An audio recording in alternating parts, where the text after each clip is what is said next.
My job doesn't feel like a job most of the time. It feels like I get to come to work and play.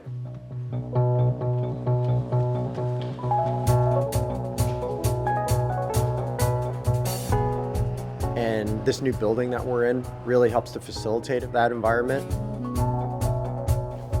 One of our core values is putting the runner first. Everything about the space we're in really exudes that value. A light fixture that's created of shoelaces, or all the open spaces, the meeting rooms, the open atrium. It offers the ability to just witness all the collaboration happening throughout.